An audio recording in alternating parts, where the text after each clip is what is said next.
നമസ്കാരം. ആരൊക്കെയാണ് ഇവിടെ സംസാരിച്ചതിന് മുമ്പ്?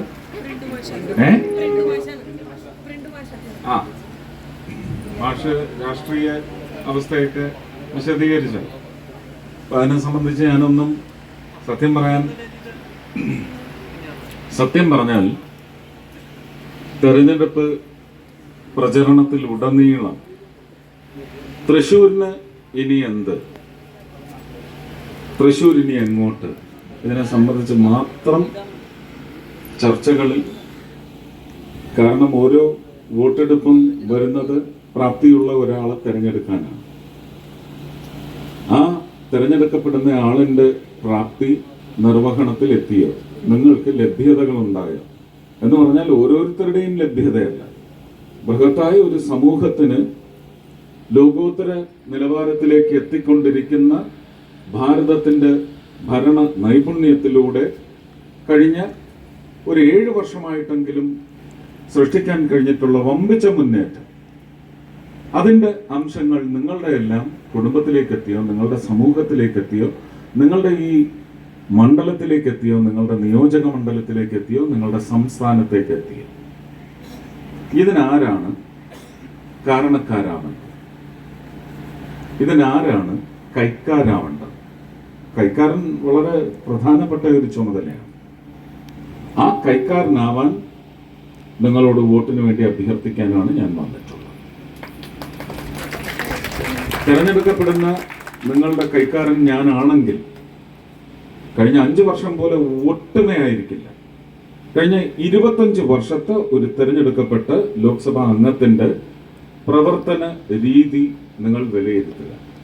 ഉറപ്പു തരുന്നു, അതുക്കും മേലെ, അതിന് മേലെയായിരിക്കും നിർമ്മിക്കുക.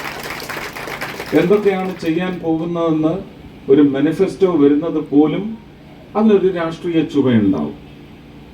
അതിന് രാഷ്ട്രീയത്തിന്റെ വളർച്ചയ്ക്ക് വേണ്ടുന്ന എല്ലാ ഘടകങ്ങളും അതിൽ ചേർത്തിട്ടുണ്ടാവും. പക്ഷെ ഇതെല്ലാം നടപ്പിലാക്കിയെടുക്കുന്നത്, ഇപ്പോഴും എൻ്റെ വികസന രേഖ തയ്യാറായിക്കൊണ്ടിരിക്കുമ്പോഴും അത് തയ്യാറാക്കുന്നവരോട് ഞാൻ പറഞ്ഞത്, എൻ്റെ ജീവിത രീതി തന്നെ എന്നെ കൊണ്ട് പറ്റുന്നതേ ഞാൻ പറയും. എൻ്റെ ത്രാണിക്കനുസരിച്ച് ഞാൻ ചെയ്യും. ആംഗ്ലത്തിൽ പറയും സ്ട്രെച്ചിങ് ടു ഫാർ. അത് പരമാവധിയല്ല, അത് തീർത്തും ഒഴിവാക്കുന്ന ആളാണ് ഞാൻ. സ്ട്രെച്ചിങ് ടു ഫാർ എന്ന് പറഞ്ഞാൽ അറിയാമല്ലേ, കീറിപ്പോവും. കീറിയാൽ നിലനിൽക്കില്ല. കൊടുക്കുന്ന വാക്ക് കീറിയാൽ ഇഷ്ടം നിലനിൽക്കില്ല. എനിക്ക് കാര്യങ്ങൾ നടന്നില്ലെങ്കിലും കുഴപ്പമില്ല, ഇഷ്ടം തകർക്കാൻ ഞാൻ തയ്യാറല്ല. അതുകൊണ്ട് നടക്കുന്ന കാര്യങ്ങൾ മാത്രമേ ഞാൻ പറയൂ. നടക്കേണ്ട കാര്യങ്ങളും ഞാൻ പറഞ്ഞിട്ടുണ്ട്. അതെല്ലാം വലിയ സ്വപ്നങ്ങളാണ്. അതിനെ സംബന്ധിച്ച് പ്രധാനമന്ത്രി വരുമ്പോൾ അദ്ദേഹം ചിലപ്പോൾ പറയുമായിരിക്കും, അതിനെക്കുറിച്ച് പരാമർശിക്കുമായിരിക്കും. ഇതെല്ലാം നമുക്ക് ശ്രമിക്കാവുന്ന കാര്യങ്ങളാണെന്ന് അദ്ദേഹം അതിനെ എൻഡോസ് ചെയ്താൽ എനിക്ക് പിന്നെ നിങ്ങളോട് ഉറച്ച് വാഗ്ദാനം നൽകാൻ സാധിക്കും. ഇതിന് എന്ത് കാര്യം ചെയ്യുന്നതിനും സംസ്ഥാന ഭരണത്തിന്റെ ഒരു ഒത്തുചേരൽ വന്നില്ലെങ്കിൽ ഒരു കാര്യങ്ങളും നടക്കില്ല.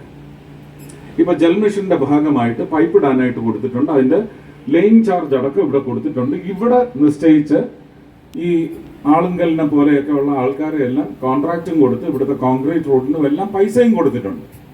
പക്ഷെ ഇന്നലെ ഭരത് ഭൂഷൺ സാർ അടങ്ങുന്ന ഒരു സമൂഹം പറയുന്നു അതൊന്നും പണി നടക്കുന്നില്ല. പൈസ വന്നിട്ടുണ്ട്, പണി നടക്കുന്നില്ല. കോൺട്രാക്ടർമാർക്ക് പണി ചെയ്തതിന്റെ കാശ് കൊടുക്കുന്നില്ല. നമ്മളിത് എല്ലാവരെയും കുറ്റം പറഞ്ഞു നടന്നാൽ മതിയോ?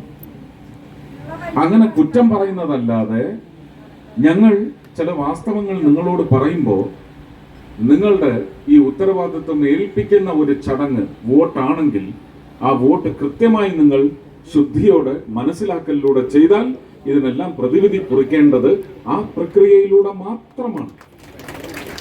ഇതല്ലാതെ നടക്കത്തില്ല. വളരെ സരസമായി ഒരു പിടിച്ചെടുക്കൽ നല്ല ഒരു നേട്ടത്തിലേക്ക് പ്രവർത്തിക്കാനുള്ള അവസരം നിങ്ങൾ തരണമെന്ന് പറഞ്ഞാൽ 2026 വരെ ഇത് പോവില്ല എന്ന് എനിക്ക് നല്ല ഉറപ്പുണ്ട്. അതിനു മുമ്പ് സംഭവിക്കുകയാണെങ്കിൽ അങ്ങനെ, അല്ലെങ്കിൽ 2026 നിങ്ങൾ വലിയ നിശ്ചയം ഭാരതീയ ജനതാ പാർട്ടിക്കും NDAയ്ക്കും കുറിക്കണേ എന്നാണ് ഞാൻ ഈ വേദിയിൽ നിന്ന് നിങ്ങളോട് അപേക്ഷിക്കുന്നത്. അതുണ്ടാവണം. കോർപ്പറേഷന്റെ കാര്യത്തിലും ആ തീരുമാനം വരണം. 5 വർഷത്തേക്ക് നിങ്ങൾ തന്നു നോക്കൂ. ലോക്സഭാ മണ്ഡലവും ഇവിടുത്തെ ഒരു 3-4 നിയമസഭാ മണ്ഡലങ്ങളും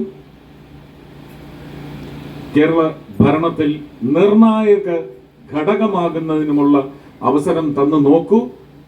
ഇന്നത്തെ ദുസ്ഥിതിയിൽ നിന്ന് കരകയറുന്നതിന് ഞങ്ങൾ ഇതിനകത്ത് വളരെ കാര്യപ്രസക്തമായി ഇടപെടുന്ന കാര്യകർത്താക്കളായിരിക്കും, ജനസേവകരായിരിക്കും എന്ന് ഉറപ്പു തരികയാണ്. അത്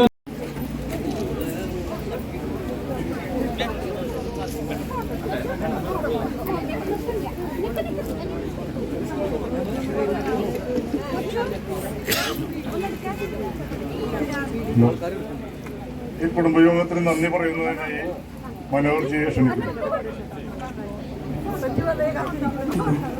ഇന്നത്തെ കുടുംബയോഗത്തിൽ അധ്യക്ഷത വഹിക്കുന്ന ബഹുമാന്യനായ ഹരിദാസ് 91 ബൂത്തിന്റെ പ്രസിഡന്റ്, അതുപോലെ തന്നെ സ്വാഗതം പറഞ്ഞ നമ്മുടെ ജയരാജ് 93 ബൂത്തിന്റെ കൺവീനർ, ഈ കുടുംബയോഗത്തിലെ മുഖ്യപ്രഭാഷണം നടത്തിയ ബഹുമാന്യനായ പ്രിൻഡോ മാഷ്, ഇവിടെ എത്തിച്ചേർന്നിട്ടുള്ള പാർട്ടിയുടെ തൃശൂർ നിയോജക മണ്ഡലം NDAയുടെ സ്ഥാനാർത്ഥി സുരേഷ് ഗോപി ചേട്ടൻ, PDJSന്റെ തൃശൂർ നിയോജക മണ്ഡലം പ്രസിഡന്റ് ഗോപകുമാർ, അതുപോലെ തന്നെ ഇവിടെ എത്തിച്ചേർന്നിട്ടുള്ള മുഴുവൻ പാർട്ടിയുടെയും നാട്ടുകാരായ നല്ലവരായ ദേശസ്നേഹികളായ എല്ലാവർക്കും ഒരിക്കൽ കൂടി നന്ദി രേഖപ്പെടുത്തിക്കൊണ്ട് ഈ പരിപാടി ഇവിടെ അവസാനിച്ചതായി പ്രഖ്യാപിക്കുന്നു.